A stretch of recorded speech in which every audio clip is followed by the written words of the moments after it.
This one is featuring Fingrid and Gridraven as their partner in deploying sensorless dynamic line ratings. And we are joined by two exceptional speakers. I've been really excited to have this. We have Georg at Gridraven and Marcin from Fingrid. Good morning or good afternoon, everybody. From my point of view, the point of dynamic line ratings is to bring economic value and reliability value to energy markets. And so that's day-ahead markets, but also intraday markets, as well as balancing. So it's really the forecasting of ratings that's central to what we're doing so that we can use them in operational planning, as well as, of course, in the control room. This is the summary of the solution that we built. Basically, we have fixed weather forecast in the sense that we have span level resolution accounting for the detailed terrain around that span, and we give confidence intervals to every weather input, so that when you're running the line ratings are provided based on the thermal balance equations with the conductor parameters, you are aware of the limitations of the thermal balance equations, and you know the errors in the potential conductor parameters and spans and thermal limits. Then you're able to see and verify every step of the inputs that goes into the rating, and actually have ratings that you can rely on and forecast multiple days into the future.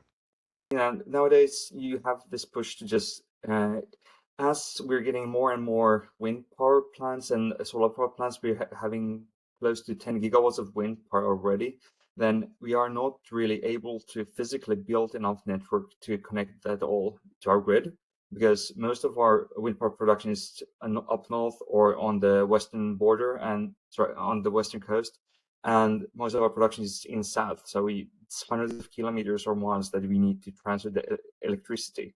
And at the same time, we have a very strong push to just maximize the current grid usage, because as probably everybody has that, we just need to get more bang for a buck.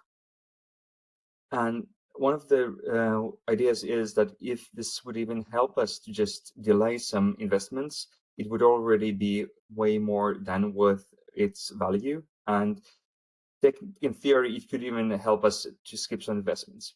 Also, even up north, we are seeing more and more warmth. So last year we had 19 days in a row that were above 30 degrees centigrade, and that's the standard line rating we've been using. So we are it might not always give us more rating, but it should be the more correct rating. So we're also talking about the operational security here.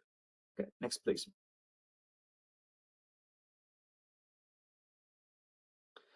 And why did we want to go with sensor solutions? So we had a pilot project a few years ago, and we had multiple sensor vendors, and we had an employee also try to create some kind of sensor system. So as Georg said, that you can't really rely on it, but it was surprisingly good on one line because we could configure it against a sensor.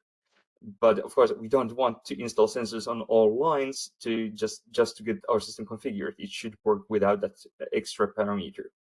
But our market research showed that we should have multiple vendors available, and since this should be very cost efficient compared to using sensors on the whole grid, we went ahead with procurement. Next, please. And this is a timeline. So sure, you can get a simple system running in a month, but for us, it has taken us 2.5 years from the initial start to get to this point. So we did the market research. We actually managed to get the project started within 6 months, but before we got all the agreements signed for proof of concept to just actually verify what is the quality of the different systems, it had here. And we finished the procurement process last year, and in November of the last year, we took the first lines into production. And we hope to get most of the 400 kV grid into the production probably in the next month or so. Next, please.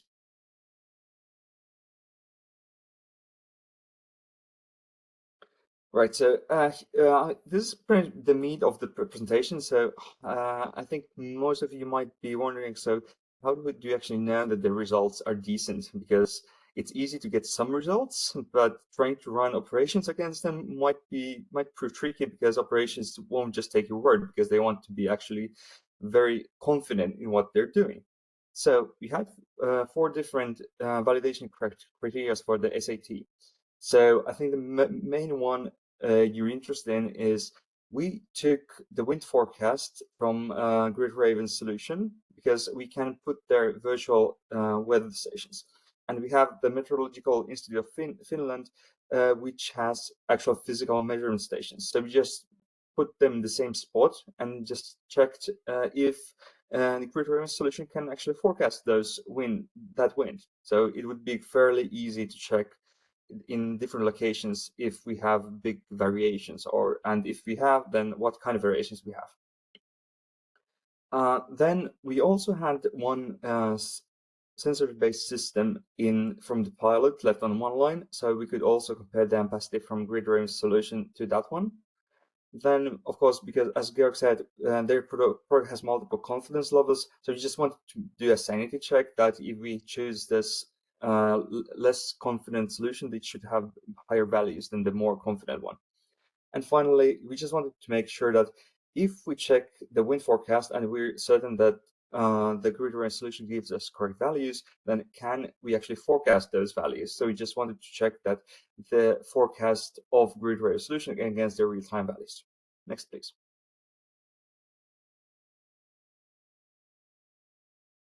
So I'm starting with just giving you an overview on a few of those different stations. So on all these wind slides, the black one is the actual measured value from the wind forecast of the Meteorological Institution. The blue one is the confidence level at 50%. The orange one is at 90%, and the green one is at 99%.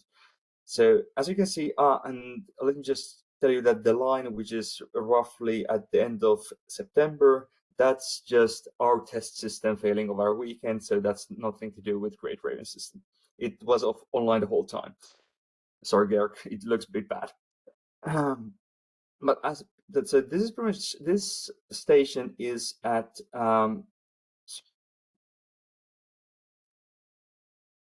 when you're blanking at the word. So where the ships, yeah, it's a port. So that's why you have that high wind speed, because it's right on the coast. It's up north. It's it's a bay where it's windy pretty much all the time. So that's why you have wind speeds exceeding 15 meters per second, which is, I'm sorry, I can't really tell you what's that in miles per second, but it's a lot. And what you can see here is the lower the wind speed, the better the correlation with the Gridraven system. It's pretty much always on the conservative side, and where you have higher absolute errors is when it's really blowing hard. And honestly, I don't care, because if it's 6 meters per second, I can't really use bigger wind speeds than that. So the absolute error doesn't actually matter too much. What I'm interested in more is when it's blowing like 2 meters per second. And so 0.6 meters per second is 2 feet per second. So 2 meters per second is roughly 6 feet per second, or 7. So that's roughly the scale we're talking about. And this is the most windy place, and the 2 next slides will be showing the 2 different locations which are less windy. So here's this is an airport, a bit more inland. So in the previous slide, it was mostly the maximum was 50 meters per second. Here's only 10 meters per second. Here we also see that when the wind gets very high, yes, sure, the absolute error is a bit higher, but in the lower wind speed, it's still very conservative. It catches those lulls in wind. Next, please. And here's the most interesting station, I would say, from all of those. So this was in the middle of the forest. It was actually roughly 100 meters away from one of our lines. And the maximum wind speed was only 5 meters per second. So it was very non-windy, but we still got, let's say, over 99% of the points are still on the conservative side. And here you can also see that if you put the confidence level to 99, you end up with quite a lot of 0 meters per second, because it tries to be as conservative as you want it to be. So you might actually lose some of the other values. So, you know, you gain some, you win some. And this is the real-time values. And the next few slides will be about the forecasting part. So here, I'm just saying that it's mostly, so in real time, it was pretty much always conservative. When you're talking about 24-hour forecast, it's still conservative. I'm not sure if there might be like 1 or 2 points where it isn't on point with the forecasting. And next, please. And then we tried the 60-hour forecast, which you should see. Yeah, here, yes, here you're starting to see a few points where, you know, the forecast isn't completely accurate, but still it's highly accurate, and this is 2.5 days in advance. So if you're doing wind forecasting, this should look quite good. And one more slide, please. And because, you know, we wanted to just see how far we can push it, and this is 112 hours, so this is, I think, 4.5 days. So yeah, here, yeah, you start to see some differences. But if you can actually find me some system which can forecast wind better, I would really like to hear about it. So I was quite impressed that we got this good results, because I think it looked actually better than we thought it would be. Okay, yeah, so next please. I think this is about forecasting. And then we have the green one, sorry, the blue one is Gridraven's 50% real-time values, and the orange one is the sensor values. So here we just wanted to check that the Gridraven solution is conservative compared to the sensor. And yeah, I think here you have 0 values which aren't conservative. It tracks quite nicely with the sensor. And as in the previous slide, when the values are high on the sensor, then it lags a bit behind. But, you know, I prefer to be on the conservative side, and I didn't have to invest any other equipment compared to what we have already. So this was quite nice. Next, please. And on the next slide, we'll have the 60-hour forecast. So here we have 1 or 2 points which aren't conservative, but as previously mentioned, this is 2.5 day forecast. It's still awesome. I only had to invest in 2 servers in our system, so I still like it. And so I think this is very feasible to put in use in our system. Next, please. This is going to be, okay, the next slides will be about comparing Gridraven system and different configurations. So this will need a bit more explaining to do. So this is different confidence levels and how they work. So the pink one, which is on the bottom always, that's the adjusted ambient rating. So that's just the solar and the temperature. So it does not include wind. That's why you have this daily variation. So when it's sunlight, it goes down, and when it's night, it goes up, etc. And everything else on the top of it, that's the wind doing its work. And here, the idea mostly is that you can see that on quite many days on this line, we don't have that much wind, so we don't really gain anything from taking this extra risk. But for example, we have the 22nd of September roughly in the middle of the graph. There, if you actually needed that extra capacity, you could get a lot of it. So for example, if you're having some kind of outage, you could perhaps schedule like 2 days in advance. That might actually help you there. Next, please.